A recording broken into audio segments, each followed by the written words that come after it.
हम मगध पर मौर्य वंश की स्थापना और मौर्य साम्राज्य के निर्माण की कहानी को विस्तार से समझने की कोशिश करेंगे। तो आओ दोस्तों, शुरू करते हैं आज का ये वीडियो।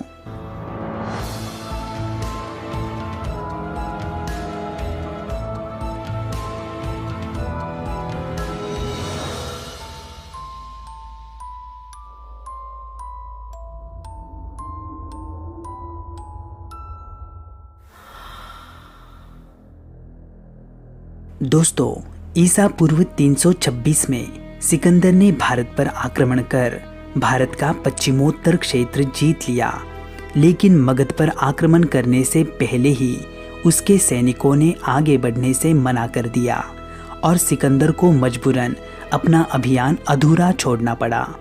सिकंदर का यह अभियान तो अधूरा रहा, लेकिन भारत के बिखरे असंगठित शासकों के लिए ये एक भारी सबक साबित हुआ। विदेशी आक्रमण से अपनी भूमि और संस्कृति की रक्षा करने के लिए भारत में सुसंगठित शक्ति की आवश्यकता को आचार्य चाणक्य ने पहचाना और चंद्रगुप्त मौर्य की सहायता से उन्होंने मगध में सत्ता का परिवर्तन किया।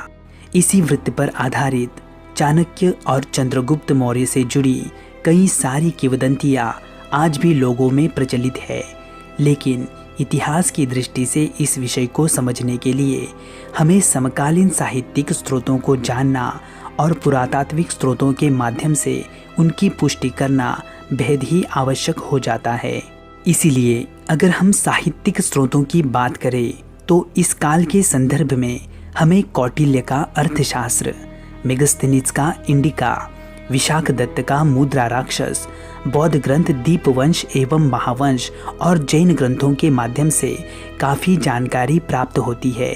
और इसी के साथ अशोक के स्तंभ, अशोक के शिलालेख, रुद्रदामन का जूनागढ़ अभिलेख, मौर्यकालीन भवन, स्तूप, गुफाएं और मृदभांड, इन पुरातात्विक स्रोतों के माध्यम से प्राप्त जानकारी की पुष्टि होती है।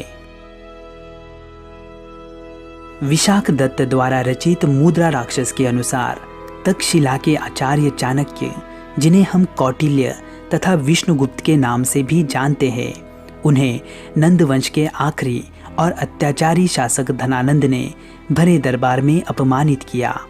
अपने इस अपमान का बदला लेने के लिए चाणक्य ने नंद वंश को समूल नष्ट करने का प्रण लिया और इस प्रण को पूर्ण करने के लिए उन्होंने चंद्रगुप्त मौर्य नामक वीर युवक का सहारा लिया।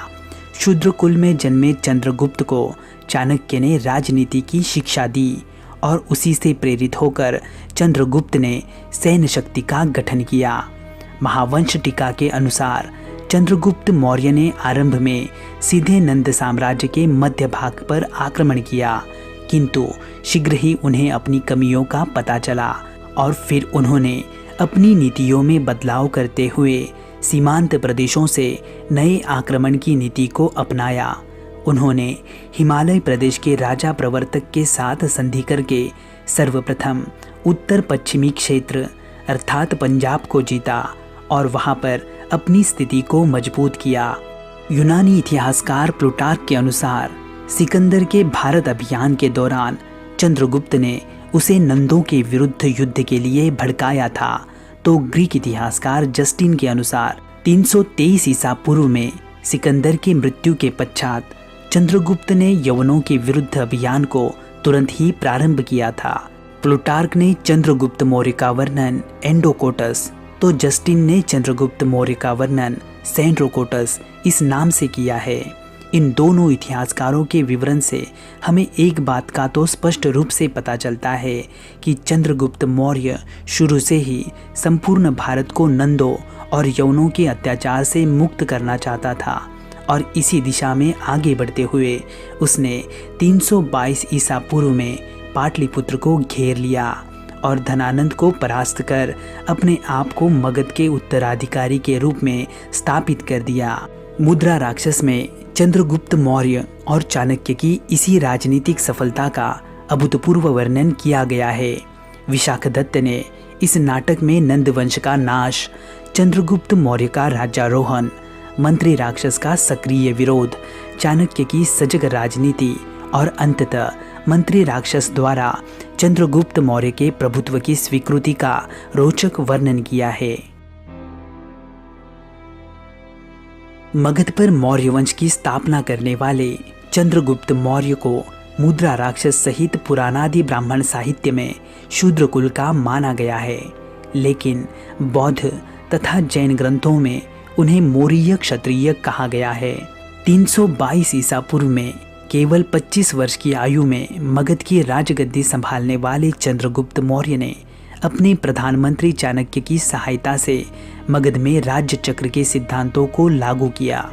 शक, यवन, किरात, कंबोज, पारसिक आदि शस्त्रोपजीवी श्रेणियों के साथ उन्होंने विशाल सेना का निर्माण किया और पश्चिमी पंजाब और सिंध के यवन क्षत्रपों को मारकर वो प्रांत मगध साम्राज्य के अधीन कर लिया।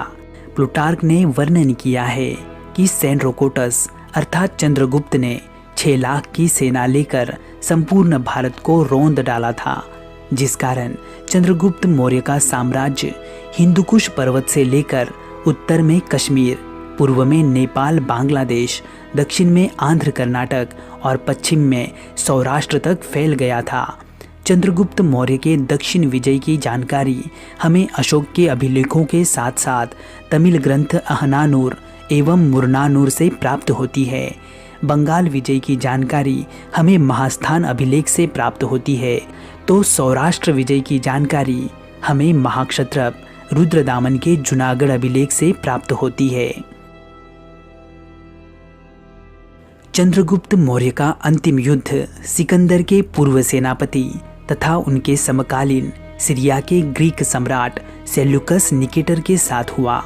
ग्रीक इतिहासकार जस्टिन के उल्लेखों से प्रमाणित होता है कि सिकंदर की मृत्यु के पश्चात सेल्यूकस को सिकंदर के साम्राज्य का पूर्वी भाग उत्तराधिकार में प्राप्त हुआ।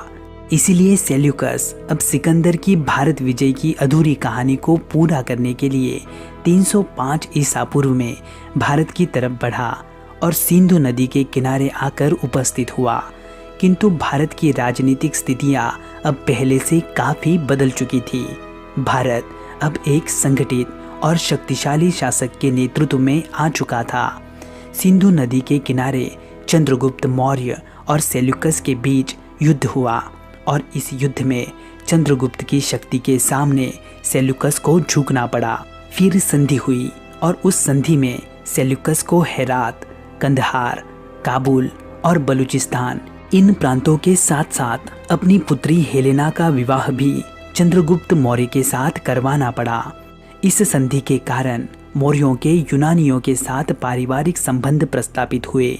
इन्हीं संबंधों को स्थायित्व प्रदान करने के लिए सेल्यूकस ने मेगास्थनीज नाम का एक दूत चंद्रगुप्त के दरबार में भेजा। 304 ईसा पूर्व से लेकर 299 ईसा पूर्व तक चंद्रगुप्त के दरबार में रहे मेगास्थनीज ने अपने अनुभवों को इंडिका नामक ग्रंथ में वर्णित किया हुआ है। चंद्रगुप्त मौर्य ने भी इस संधि के बदले सेल्यूकस को 500 हाथी भेंट दिए। यूनानियों पर चंद्रगुप्त मौर्य के विजय की इस घटना को भारतीय इतिहास में बेहद ही महत्वपूर्ण स्थान है, क्योंकि इस विजय के पश्चात चंद्रगुप्त मौर्य का साम्राज्य अब उत्तर पश्चिम में ईरान से लेकर पूर्व में बंगाल तक, तो उत्तर में कश्मीर से लेकर दक्षिण में कर्नाटक मैसूर तक फैल चुका था।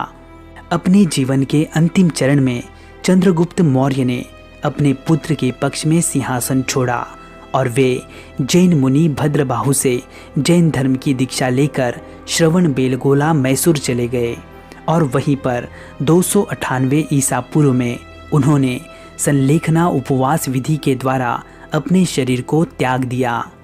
मौर्य साम्राज्य की स्थापना करने वाले चंद्रगुप्त मौर्य प्राचीन भारत के एक महान सम्राट थे।